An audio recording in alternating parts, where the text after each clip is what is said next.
Hey everyone, welcome to my channel. Apparently it took Shimano 4 years to design their 12-speed drivetrains, and today we don't just have the XTR introduced in 2018, but we have the XT and the mid-tier SLX. So why don't we take a closer look at the cassette, which is at the heart of the new redesign. The three group sets provide two cassette options. One that's called the Rhythm Step, the 1045 tooth, and the second one, 1051, which is the wide range. For our discussion today, I'm going to use the XTR 1051 and the XT 1051. SLX is very similar to this, and I'm going to mention those differences. In order to provide us with a 10-tooth cog, Shimano had to redesign the Freehub body we've been using for a while, and they introduced what's called the Micro Spline. With the old design, we had a lock ring, tightening up this 11-tooth cog, which was the smallest you could fit, and you can see how that sits right at the end of the Freehub body itself. With the Micro Spline design, you still have a lock ring. The XTR cassette has 4 loose cogs, then you have titanium, the next 5, and aluminum, the last 3. All of these being installed on this aluminum spider, the hollow beam construction. Similar to that, XT and SLX use 5 loose cogs, and that is followed by another 5 steel cogs and the 2 aluminum that are on the aluminum spider using the same construction over here. The only difference between this and the SLX is the fact that SLX has a steel cog here on the 45. XTR uses what's called a low spacer.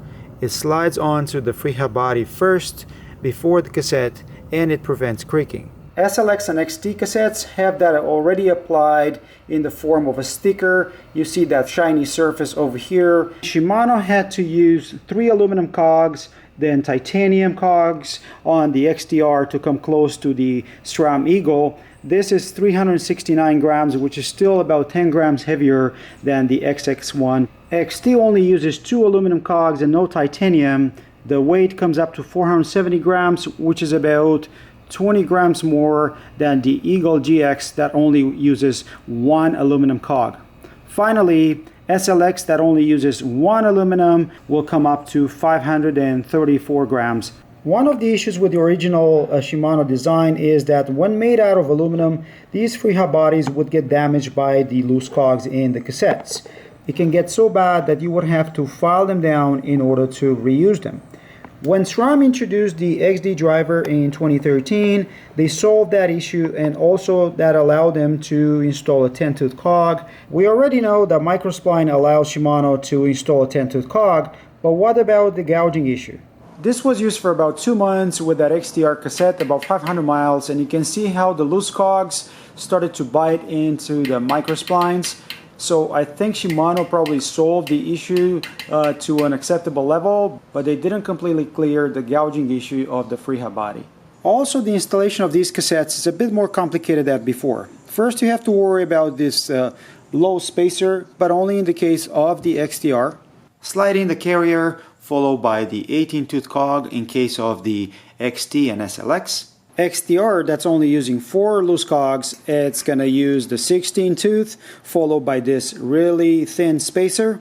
XT and SLX are going to use a thick spacer over here, the 16th cog, and then the same thin spacer that XTR uses. And finally, the last 3 steel cogs are installed without any more spacers, and they seem to be almost identical between the 3 cassettes. To install these right, Shimano provides these alignment marks. You see the little dots on the 10, 12, and 14. The 14th is going to slide onto the spline. That is followed by the 12-tooth cog properly lined up with that little dot. You're going to see that the 12-tooth cog is acting like a cap for the Micro Spline Freehub.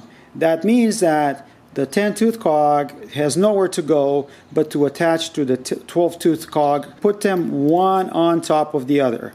And now you can use the lock ring and tighten this up to 40 Newton meters. But that's just for the XTR. XT and SLX only have the dot on the 10. You see it here. And the 12. By not having it on the 14th, I found myself struggling to find the right position of this 12-tooth cog, which is the actual cap. Pay attention to this one tooth that is very similar to the one on the 14, like a shift ramp. If you line them up, that's the right position, and then use the dot for your 10. If you follow my channel, you know that I've been using that XTR shifter with an XTR rear derailleur. This is the long cage, together with an Eagle 1050 GX cassette. Why don't we install the Shimano cassette and chain and see how it goes. The 12-speed chain, it's a critical component of the HYPERGLIDE Plus system. It has specially designed plates for better chain retention and smoother shifting. It's a directional chain, as you see over here.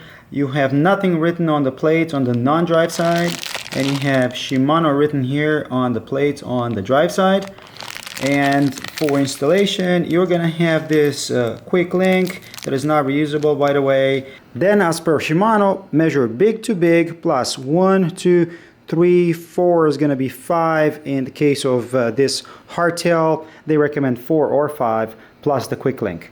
Then cut your chain. Just be careful, because some of the chain tools that you might have, like this expensive part tool, won't be compatible with 12-speed Shimano. Then route the chain through the derailleur, and remember that the quick link is directional. The arrow on this outer plate should be pointing towards the derailleur. With the exception of the chainring, I have a full Shimano 12-speed drivetrain. The beauty of it is that they're all interchangeable, XTR, XT, SLX. One last adjustment to pay attention to is the B gap, or the distance between the top jockey and the cassette. Instead of a tool, they have a line right there on the derailleur cage to make this super easy. And if you had issues with their 11-speed drivetrains, the 12-speed doesn't have any issue backpedaling on the biggest cog. The original HYPERGLIDE took care of the smoother shifting into the larger cogs. HYPERGLIDE Plus of the 12-speed, it's supposed to help when shifting into harder gears or smaller cogs. Let's take a look.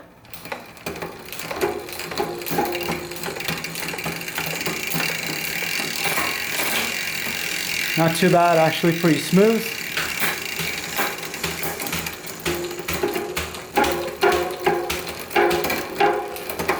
A bit faster now.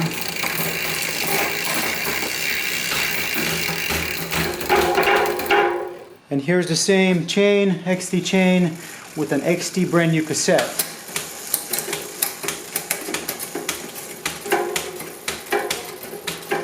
Might be a bit smoother, I think. This works perfectly fine. So what do you guys think? I believe the improvements are incremental from what we've known.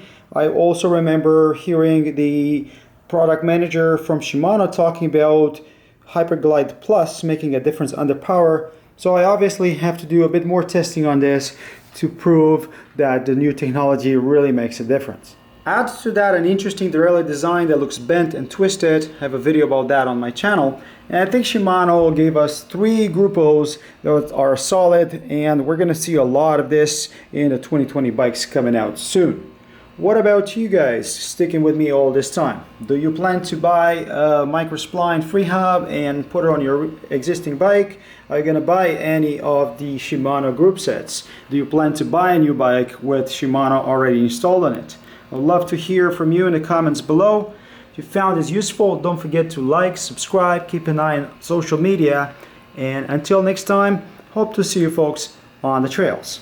Cheers, guys. Cheers.